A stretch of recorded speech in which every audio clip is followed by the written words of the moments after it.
इस वीडियो में हम पढ़ेंगे malaria, one of the most important topic of your blood stream infections. So इस टॉपिक मलेरिया में हम इसकी definition, classification, morphology, virulence factors, transmission, इसकी life cycle, pathogenesis, clinical features, उसके साथ साथ उनकी ड्रग्स की पिक्चर्स वगैरह भी मैंने इंक्लूड करूँगा इस वीडियो में, और लैब डायग्नोसिस, फिर उसके बाद लास्ट में ट्रीटमेंट और प्रिवेंशन एंड कंट्रोल।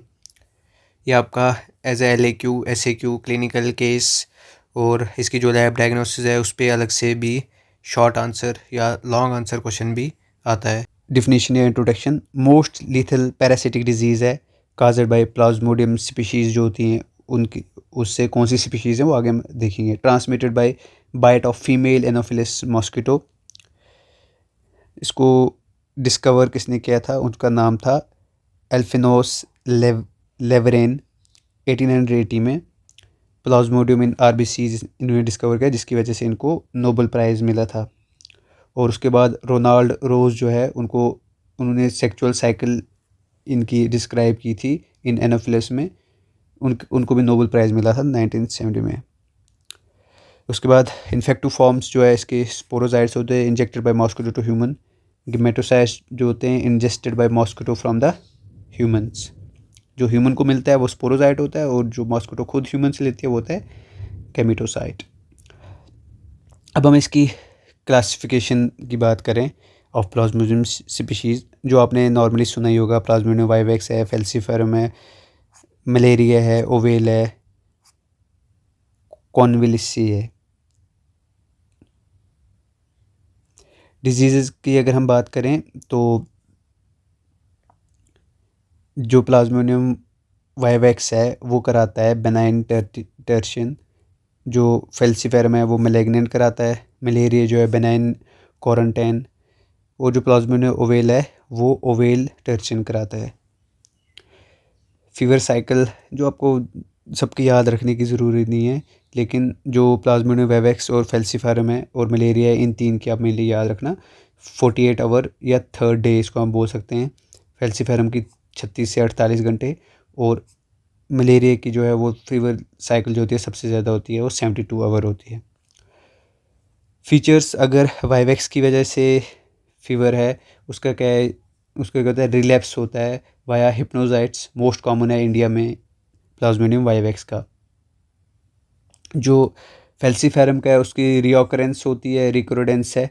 हिप्नोजाइट्स की वजह से नहीं है, ये मोस्ट फेटल है, ये आप याद रखोगे, मोस्ट फेटल है। जो मलेरिया के है वो भी रिओकरेडेंस है, उसकी परसिस्ट करता है अप टू 60 ईयर्स तक।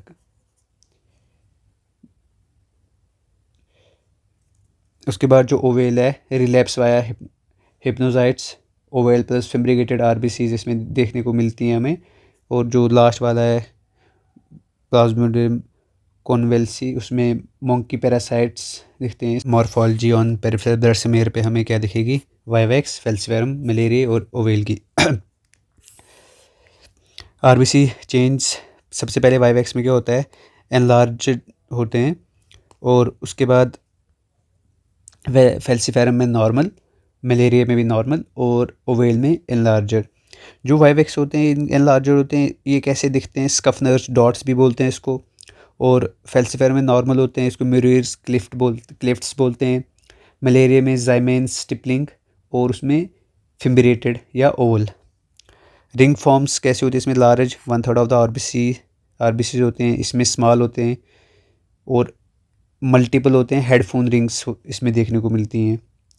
इसमें बैंड या रिबन ट्रोफोजाइट्स हमें देखने को मिलते हैं। इसमें एम्बीबॉयड जो कॉम्पैक्ट होते हैं।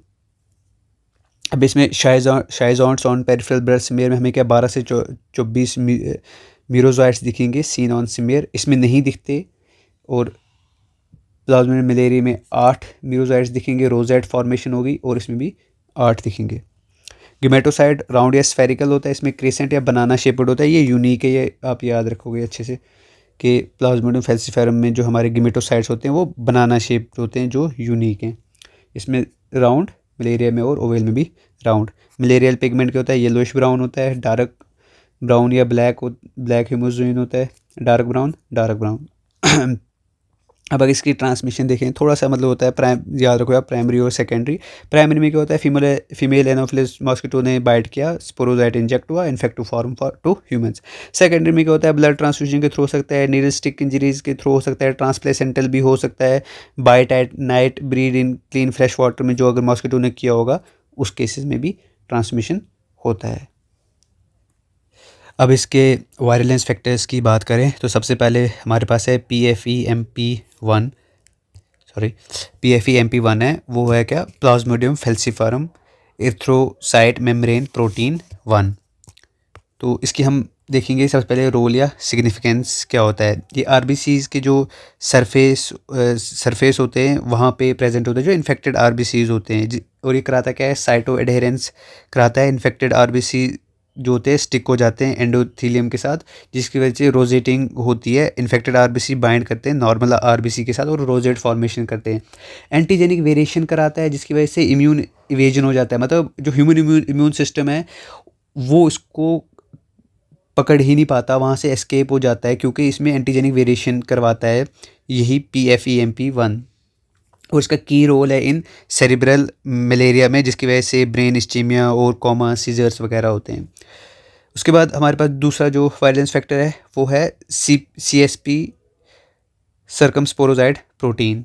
ये क्या करता है, लिवर के जो हेपेटोसाइट्स होते हैं उनके साथ बाइंडिंग करता है और इंटर करता है लिवर सेल्स में वहाँ। और ये इसका जो सिग्निफिकेंस है, ये बेसिस है ऑफ RTS ASO वैक्सीन, जो first WHO approved malaria vaccine है।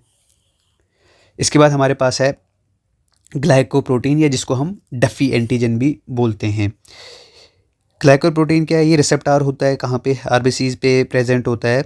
डफी एंटीजन जो होता है receptor on RBC for vivax के लिए होता है। ये करते क्या है, हेल्प करते हैं मीरोजाइट जो होते हैं उनको एंट्री कराना आरबीसी के अंदर। अब जो डफी नेगेटिव होते हैं, जो ह्यूमंस डफी नेगेटिव होते हैं जैसे वेस्टर्न अफ्रीकन्स में, वो प्लाज्मोडियम वाइवैक्स जो होता है उसके रेजिस्टेंट होते हैं, उनको प्लाज्मोडियम वाइवैक्स से नहीं होता है कुछ भी, वो उसके रेजिस्टेंट होते हैं। फिर उसके बाद हमारे पास जो और एक इसका वायलेंस फैक्टर है वो है हीमोजोइन, जो पिगमेंट है।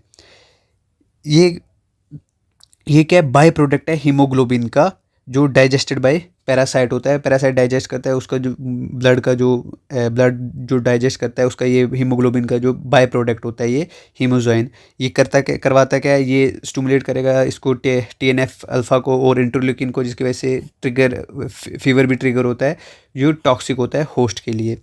फिर उसके बाद हमारे पास हैं हिप्नोजाइट, जो डॉर्मेंट रहते हैं लिवर स्टेज में, वहाँ पे ये इनएक्टिव फॉर्म में रहते हैं, जिसकी वजह से ये क्या करा, इसमें मतलब जो प्लाज्मोडियम वाइवैक्स और ओवेल, अगर इसकी वजह से, इस स्पीशीज़ की वजह से मलेरिया हुआ होगा तो उसमें रिलैप्स भी ये करवाते हैं। फिर हमारे पास सबसे लास्ट में आता है PFCRT और या PFMDR1, plasmodium falciparum chloroquine resistance transporter. ये दूसरा है या plasmodium falciparum multi drug resistance protein. जो ये वाला की फैक्टर है, ये क्या, ये पॉइंट म्यूटेशन कराता है, जिसकी वजह से क्लोरोक्वीन जो हम ट्रीटमेंट में देते हैं उसकी रेजिस्टेंस आ जाती है इन केस ऑफ प्लाज्मोडियम फेल्सिफारम। सो यहाँ पे ये वायलेंस फैक्टर्स आप इनको ऐसे याद रखोगे। लाइफ साइकिल ऑफ मलेरिया जो हम एक इस डायग्राम के थ्रू समझने की कोशिश करेंगे। कोशिश क्या करेंगे, मैं अच्छे से समझा दूंगा आपको इंशाल्लाह। तो सबसे पहले क्या होता है, man gets infected by the bite of an infected female anopheles mosquito, जो आपको पता ही है।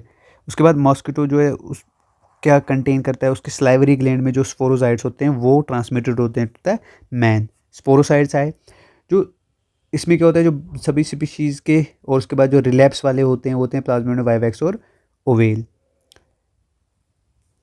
अब क्या होता है, जो वाइवैक्स और ओवेल के होते हैं वो एज ए हिप्नोजाइट्स इनसाइड हेपेटोसाइट जाते हैं, लेकिन वहीं पे जो बाकी स्पीशीज़ के होते हैं वो एज स्पोरोजाइट ही जाते हैं। फिर जो हिप्नोजाइट्स हैं ये भी आगे जाके प्री एरिथ्रोसाइटिक स्टेज जो होते हैं, जो शाइजोगेनी बोलते हैं, वो हमारे लिवर में होती है इसकी लाइफ साइकिल की। तो जो हिप्नोजाइट्स हैं ये भी कन्वर्ट हो जाते हैं स्पोरोजाइट्स में। स्पोरोजाइट्स जो हेपेटोसाइट्स के अंदर जाते हैं, उसके बाद वो प्री एरिथ्रोसाइटिक शाइजोन्ट बन जाते हैं। फिर वहाँ से हेपेटिक मीरोजाइट्स बनते हैं। फिर लिवर से ये जाते हैं आरबीसी में। आरबीसी में जो होता है, आरबीसी में जो हेपेटिक मीरोसाइट्स इनसाइड आरबीसी वो वहाँ पे रिंग फॉर्मेशन बनाते हैं। फिर लेट ट्रोफोजाइट बनता है, इमेच्योर शाइज़ोइड बनता है। लेट ट्रोफोजाइट से इमेच्योर शाइज़ोइड बनेगा और उससे मैच्योर शाइज़ोइड बनेगा। फिर वो इथ्रोसाइटिक मीरोसाइट्स बन जाएंगे। आरबीसी के अंदर आप क्या याद रखोगे, आरबीसी के अंदर हेपेटिक मीरोसाइट आया, हेपेटिक मीरोसाइट आरबीसी के अंदर गया, रिंग फॉर्मेशन की है, ट्रोफोजाइट बनाया, ट्रोफोजाइट से शाइज़ोइड मैच्योर, फिर मैच्योर से मैच्योर शाइज़ोइड से इथ्रोसाइटिक मीरोसाइट बना। अब ये इथ्रोसाइटिक जो मीरोसाइट है ये इसका क्या होगा, इसकी गेमेटोगेनी होगी।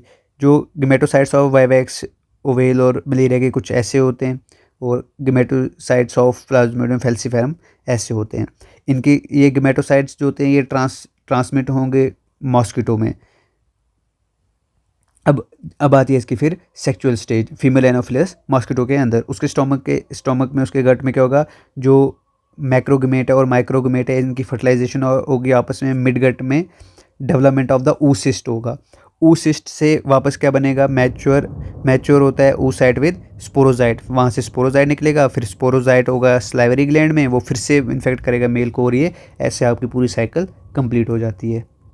इसके बाद जो इसकी पैथोजेनेसिस है, पैथोजेनेसिस में असल में आपने कुछ स्टेज सी याद रखनी है कि हमें क्या क्या देखने को मिलता है पैथोजेनेसिस में with the time.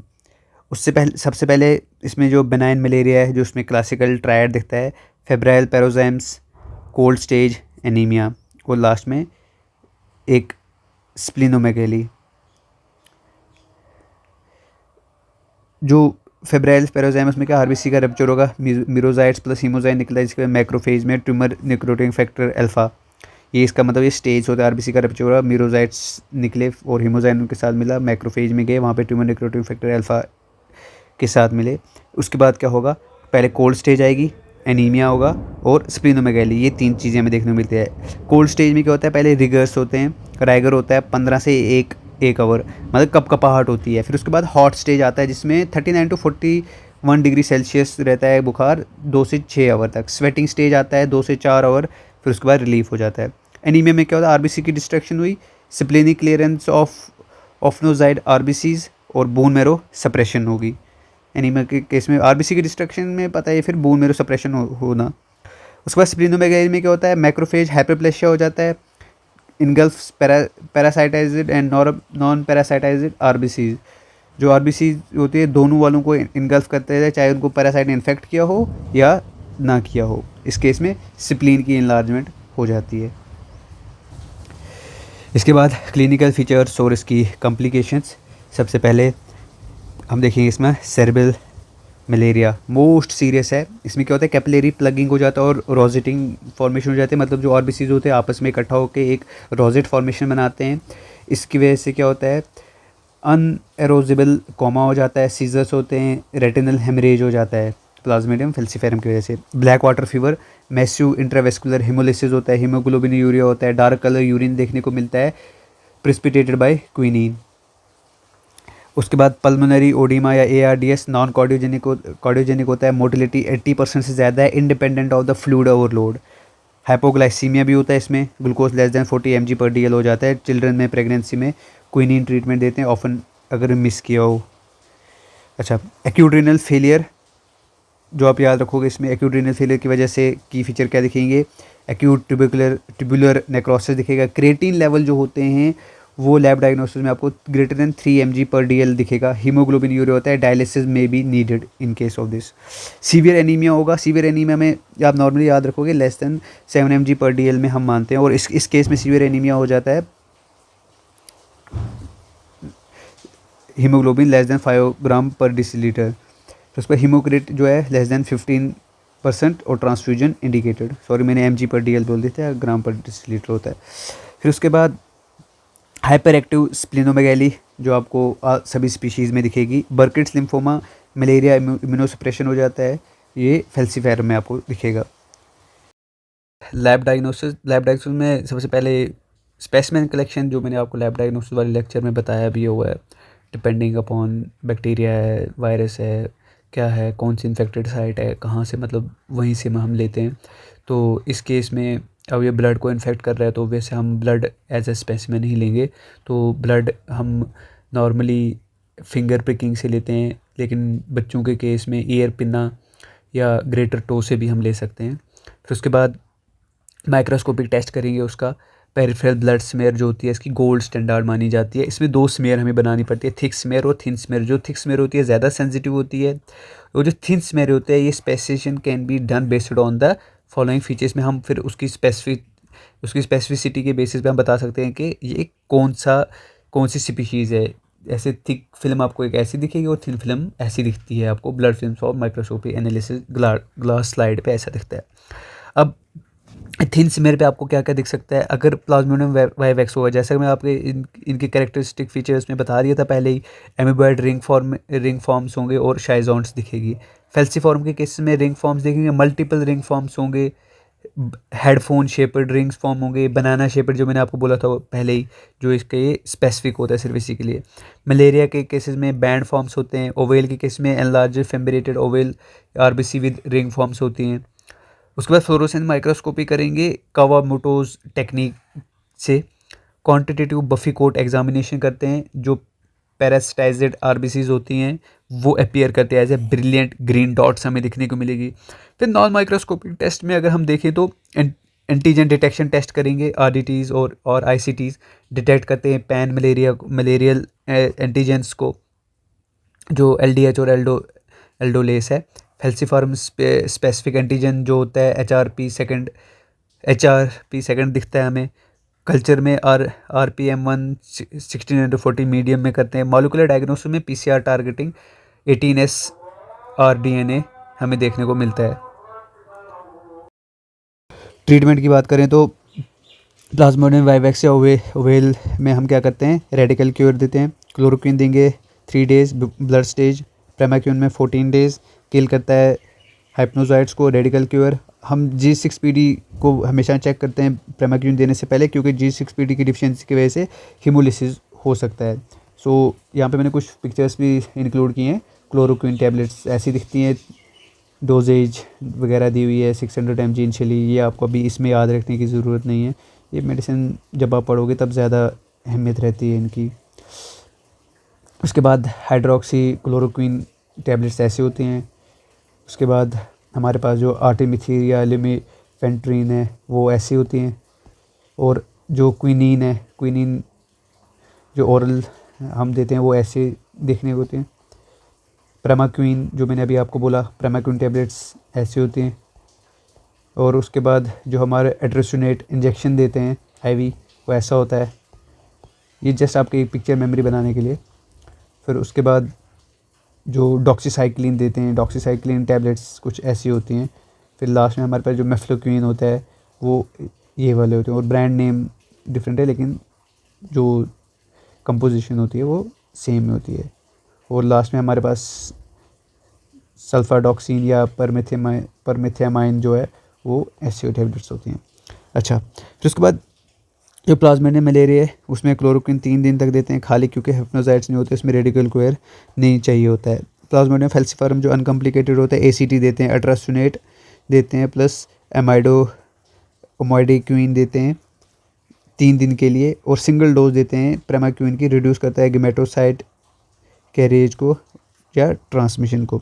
Severe complicated malaria में क्या देते हैं, इंट्रावेनस एट्रोसोनेट देते हैं हम।